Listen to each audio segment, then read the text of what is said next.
इस संकल्प रैली में उपस्थित हमारे बिहार की आवाज, बिहार के विकास पुरुष आदरणीय नीतीश कुमार जी,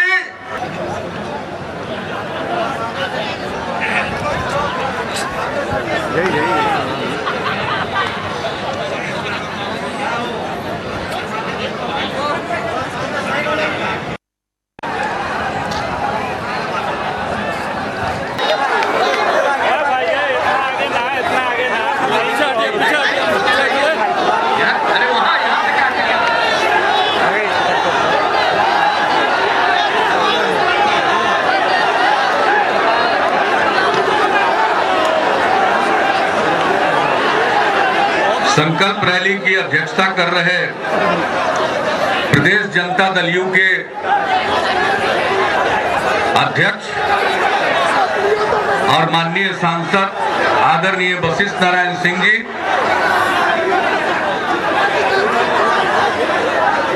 जनता दल यू के नेता और माननीय शिक्षा मंत्री श्री पीके शाही जी, जनता दल यू के नेता एवं विज्ञान एवं प्रावैधिकी विभाग के माननीय मंत्री श्री गौतम सिंह जी, नवनिर्वाचित माननीय सांसद और प्रभात खबर के प्रधान संपादक आदरणीय हरिवंश जी, बैकुंठपुर के माननीय विधायक श्री मंजीत कुमार सिंह जी, कुचाई कोट के माननीय विधायक श्री अमरेंद्र कुमार पांडे जी, हथुआ के माननीय विधायक श्री राम सेवक सिंह जी, सारण जिले के अमनौर के माननीय विधायक श्री कृष्ण कुमार उर्फ मंटू सिंह जी, जो हमारे सारण जिला के जनता दल यू के अध्यक्ष भी हैं, एकमा के माननीय विधायक श्री मनोरंजन सिंह धूमल जी, परसा के माननीय विधायक श्री छोटेलाल राय जी, सिवान जिले के दरौंदा के माननीय विधायक श्रीमती कविता सिंह जी, बढ़हरिया के माननीय विधायक श्री श्याम बहादुर सिंह जी, महाराजगंज के माननीय विधायक श्री दामोदर सिंह जी, विधान परिषद के माननीय सदस्य जदयू के वरिष्ठ नेता आदरणीय महाचंद्र बाबू, विधान परिषद के माननीय सदस्य और विधान परिषद के माननीय उपसभापति जनाब सलीम परवेज साहब, विधान परिषद के सदस्य और जनता दल यू के प्रवक्ता श्री संजय सिंह जी, पूर्व मंत्री श्री रविंद्र मिश्रा जी, पूर्व सांसद श्री लाल बाबू राय जी और साथीगण, सभी राज्य परिषद के सदस्यगण, राष्ट्रीय परिषद के सदस्यगण, विभिन्न प्रकोष्ठों के तीनों जिले के सभी पदाधिकारीगण, सभी स्तर के हमारे दल से जुड़े हुए जनप्रतिनिधिगण, यहाँ उपस्थित प्रिंट और इलेक्ट्रॉनिक मीडिया से जुड़े पत्रकार बंधुओं और इस संकल्प रैली में उपस्थित साथियों, बहनों और भाइयों, पूरे बिहार में विभिन्न स्थानों पर जनता दल यू के द्वारा संकल्प रैली आयोजित करने का निर्णय राजगीर में 29 अक्टूबर को लिया गया था। हर एक कमिश्नरी में एक एक रैली और 3 कमिश्नरी में 2-2 रैली, यानी कुल 12 रैली आयोजित करने का निर्णय हुआ। 7 दिसंबर से चंपारण से संकल्प रैली का सिलसिला शुरू हुआ। पूर्णिया, चंपारण के बाद पूर्णिया, मुजफ्फरपुर, दरभंगा, गया, मोहनिया और बांका में के बाद आज गोपालगंज में सारण प्रमंडल की संकल्प रैली हो रही। ठंड के बावजूद, सर्द हवाओं के बावजूद आप इतनी बड़ी संख्या में इस संकल्प रैली में शामिल हुए हैं। मैं आप सबका अभिनंदन करता हूं और तीनों जिले के साथियों को मैं हृदय से धन्यवाद देता हूं। और आप 4 घंटे से भी ज्यादा समय से लगातार हमारे साथियों की बात सुन रहे हैं, धैर्य के साथ सुन रहे हैं। कभी कभी बाएं दाएं कुछ आवाज जरूर आई है। संकल्प रैली में हम आने वाले हैं, इसको जान करके कुछ लोग पहले से सफर किया के कुर्सी तोड़ के बैठ गए और अपनी समस्या को सोचते हैं कि यहाँ सुना देंगे तो थोड़ा अखबार में छप जाएगा और शायद हमारा भी ध्यान चला जाएगा। अब इधर बैठे हुए हैं जो हमने नीचे से खबर लिया, ऊपर से जो बोल रहे हैं पता तो चलता नहीं। कल पढ़ना पड़ेगा अखबार कि क्या ये बोल रहे थे, लेकिन जो हम ऊपर से भेजे कि पूछ लो क्या है, तो ये सब टी वाले कुछ ग्रेस मांग रहे हैं जी। नहीं सर, हम लोग अल्पसंख्यक के तरफ से एक विद्यालय है 7 सालों का जबरदस्ती गांव में चलाया जा रहा है। ना वो सरकारी सम्मान, ये कोई टी वाले हैं इसमें? हम लोग नहीं सर, हम अरे टी वाले हैं, ग्रेस वाले हैं। ऊपर से भेजा तो कहा कि ग्रेस वाले हैं, तो टी वाले का सब मसला शाही जी देख रहे हैं, चिंता मत करिए। कहा कि साहब शाही जी बोलने के लिए खड़ा हुए, उसी समय बड़ा एक आदमी जोर जोर से आवाज बुलंद कर रहा था। तो खैर ये सारी बातें सलाहियत से होती है, मिलकर होती है। रैली राजनीतिक कारणों से बुलाई गई और इसमें बैठ करके ये बात करिएगा, न किसी को बात समझ में आएगी। इसके लिए अलग फोरम है और अलग ढंग से उसकी बात सुनते हैं। अगर किसी के पास कोई है तो मैं यहाँ के प्रशासनिक लोगों से कहूंगा, इसमें से एक व्यक्ति को 2 व्यक्ति को इधर ले लेंगे। जब मैं जाने लगूंगा तो उनकी क्या समस्या उसको मैं समझ लूंगा और उनका कागज भी ले लूंगा। अब जिंदाबाद लगाने की जरूरत नहीं है। भंडूल करने के बाद अब जिंदाबाद शोभा आपके मुंह से नहीं देता। अब जिंदाबाद लगा करके हमको खुश करने की कोशिश मत करिए। हम रात दिन आप ही के लिए काम करते हैं, करते रहेंगे, लेकिन सलाहियत आपको भी आनी चाहिए। किस वक्त पर क्या करना चाहिए, इसकी सलाहियत होनी चाहिए। हसुआ के ब्याह में खुरपी का गीत शोभा नहीं देता। समझ गए? देखे ना ताली का आवाज, कितना कैसा लगा आपको जो ताली का आवाज आया? हसुआ के ब्याह में खुरपी का गीत। कल तो आप ही छपे रहिएगा अखबार में, रैली गोल, आप हावी रहिएगा। समस्या क्या है अभी तक जानते भी नहीं है, इसलिए बगल में सुनाइएगा। दूसरी हमारी बहन सब है आशा कार्यकर्ता। यहाँ आशा कार्यकर्ता का कागज हम ले लिए, उसका मांग हम पढ़ लिए। इसका मांग सब बढ़िया है, सब ठीक है। कोई कह रही है बीमा कराया जाए, कोई कह रही है मानदेय दिया जाए, तो इन सब चीजों पर गौर किया जाएगा। अब आगे जो काम की बात, जिसके लिए रैली हुआ, रैली का लाभ उठा करके आपने ध्यान आकृष्ट कर लिया, अब आपका काम हो गया। अब जो इतनी जनता हजारों आई हुई है, उसको अपनी बात हमको उनसे अब बातचीत करने दीजिए। हो गया ना संतोष? संतोष है ना? अब शांत से बैठ जाए। आप लोगों का डिमांड हम देख लिए, अब कुछ ना कुछ करेंगे, चिंता मत करो। हम ही करेंगे, कोई दूसरा करे उरेगा नहीं।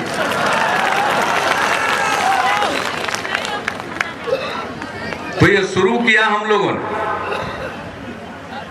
जब हमने जोखम उठाया। हमारी सरकार ठीक ठाक चल रही थी, लेकिन सिद्धांत के खातिर हमने जोखम उठाया। भारतीय जनता पार्टी के साथ बहुत जमाने से हम लोग का गठबंधन चला रहा था, और बिहार में जितने दिनों से सरकार चल रही है, हमने इस बिहार में सेकुलर एजेंडा पर काम किया, समावेशी विकास के एजेंडा पर काम किया, और हमने काम किया है न्याय के साथ विकास के एजेंडे पर। हमें कोई कठिनाई नहीं थी। लेकिन जब पूरे देश में एक नए प्रकार का माहौल बनाने की कोशिश हुई, भारतीय जनता पार्टी के साथ जब हमारा समझौता 17 साल पहले हुआ था, उसी समय यह तय हो गया था कि न वो विवादित मसलों को सामने लाएंगे, न विवादित व्यक्तित्व को आगे लाएंगे। हमने तय कर दिया था, आपस में समझदारी बन गई थी कि इस देश में धारा 370 को संविधान से हटाने की बात नहीं होगी, जिस धारा के अंतर्गत जम्मू कश्मीर राज्य को अलग स्थान दिया गया। समान आचार संहिता थोपने की बात नहीं होगी। और तीसरा, अयोध्या मसले का समाधान या तो आपसी बातचीत से होगा या अदालत के फैसले के मुताबिक होगा। इन तीनों मुद्दों को अलग किया गया। हम लोगों का समझौता हुआ काम कर रहे थे। पिछले दिनों भारतीय जनता पार्टी ने अचानक तेवर बदल लिया। ऐसी चीजें की जाने लगी जो हमें मंजूर नहीं। हमारा देश बहुभाषी है, बहुधर्मी है, सबको साथ लेकर चलना पड़ेगा। इस देश को एक रखना है, इस देश को मजबूत करना है, तो सभी का सम्मान करना पड़ेगा। किसी को छोड़कर चलने से काम नहीं चलेगा।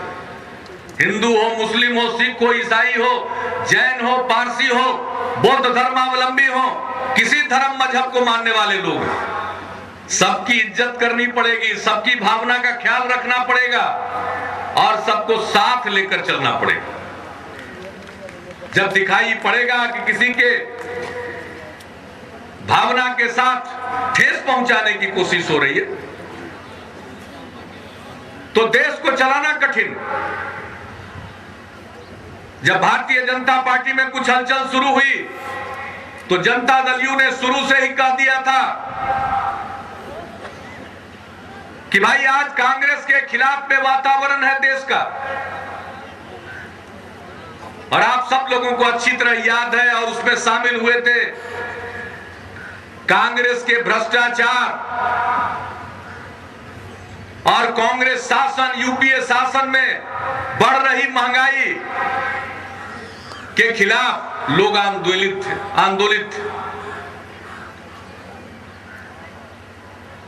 दो बार इस देश में भारत बंद का सफल आयोजन हुआ। सारे विरोधी पार्टी के लोग एकजुट हुए। सिर्फ एनडीए में शामिल दल नहीं, बल्कि वाम मोर्चा के भी लोग और अन्य गैर यूपीए संघ गठबंधन के दल भी। और दो बार सफल भारत बंद का आयोजन हुआ। हमारे पार्टी के अध्यक्ष शरद यादव जी ने इस बात को लेकर के शुरुआत की पहल की थी और पूरे देश का मिजाज बना हुआ था कांग्रेस के खिलाफ, आज भी बना हुआ। हम लोगों ने कहा कि भारतीय जनता पार्टी को उदारता का परिचय देना चाहिए, बड़ी पार्टी होने के नाते उदार आचरण करना चाहिए। ऐसा कुछ नहीं करना चाहिए जिसके चलते ये कांग्रेस के खिलाफ का जो माहौल है और उसके विरोध में तमाम दलों की जो गोलबंदी हो रही है, इस पर कोई आंच ना आए, चोट न पहुंचे। लेकिन बीजेपी के मन में लालच हो गया। उनको लगने लगा कि भाई जो ये माहौल बना है, हम अकेले क्यों न इसमें लाभ लें। हम लोगों ने प्रारंभ में ही कह दिया था भारतीय जनता पार्टी को जल्दीबाजी नहीं करनी चाहिए और उनके ऊपर जवाबदेही है। और हम लोगों ने शुरू से कहा कि देश का प्रधानमंत्री ऐसा बनना चाहिए जो समाज के सभी तबकों को साथ लेकर चले। ऐसा प्रधानमंत्री बनना चाहिए जो देश के पिछड़े इलाकों की चिंता करे। विकास का वो नजरिया होना चाहिए जो पूरे देश को आगे बढ़ाए। विकास का वह नजरिया नहीं होना चाहिए कि जो इलाका आगे है, विकसित है, हम उसी को बढ़ाएंगे।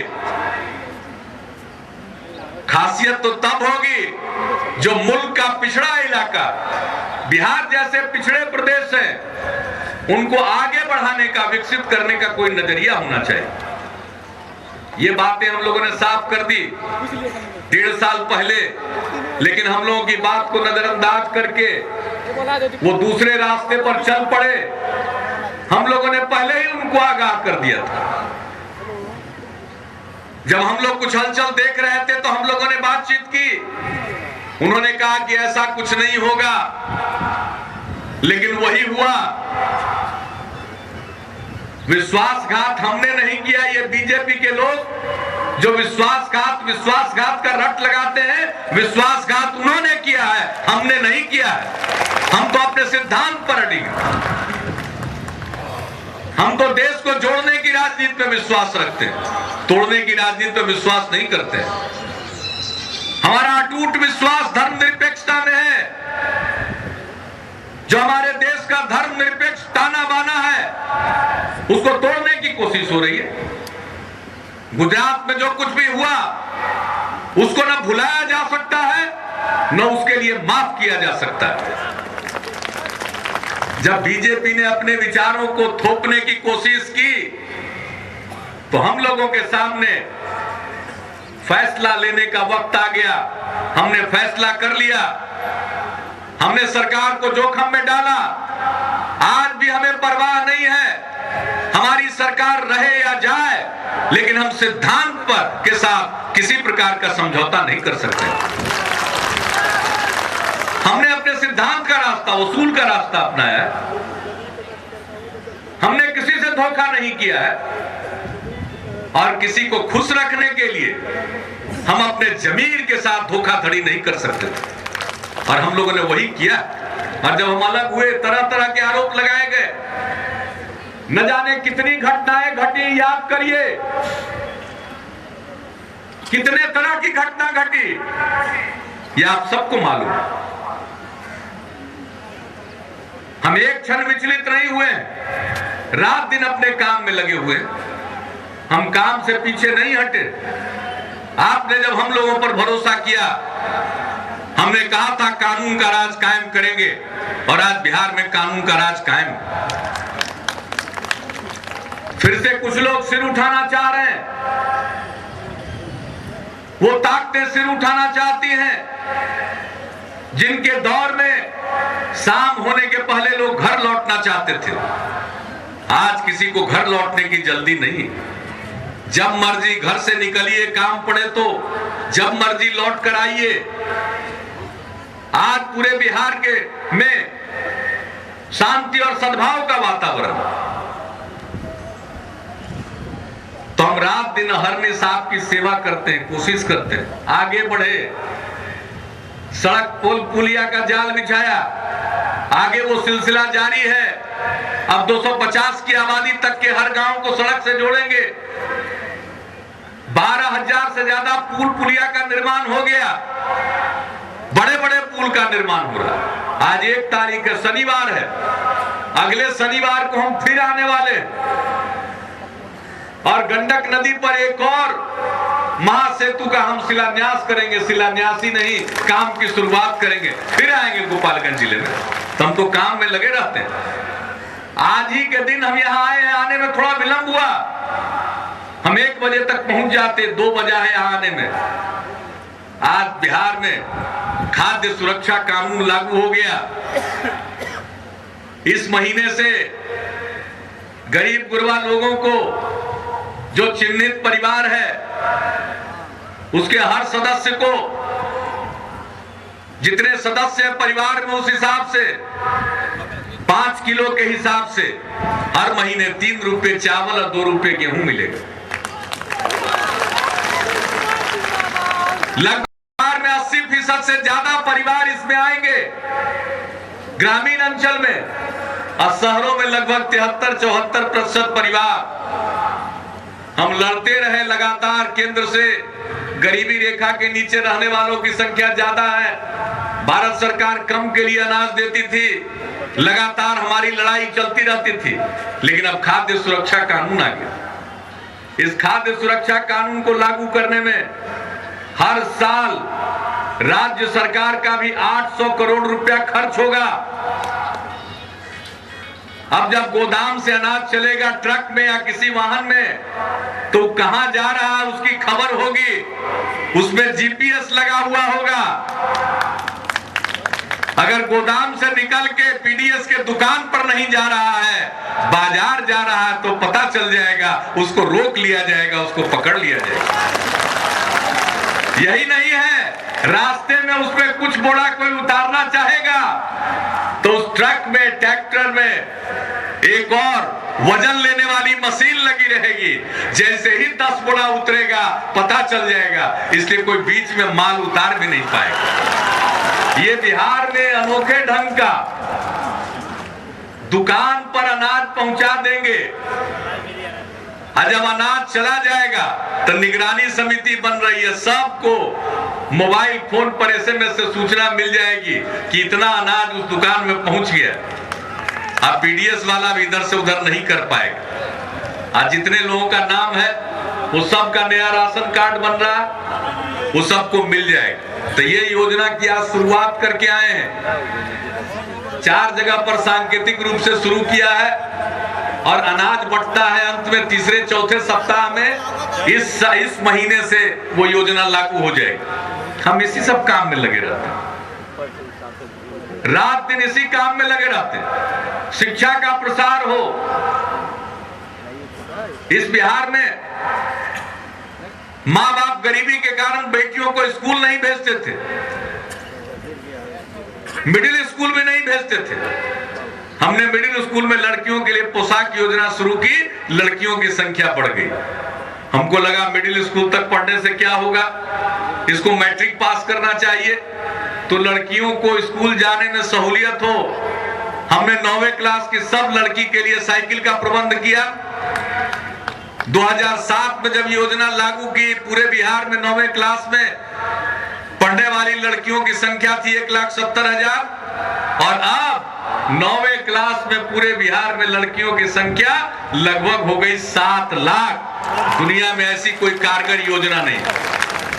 पटना में, गोपालगंज में लड़की साइकिल नहीं चलाती थी, अब गांव-गांव से लड़की साइकिल चलाते हुए स्कूल जा रही है।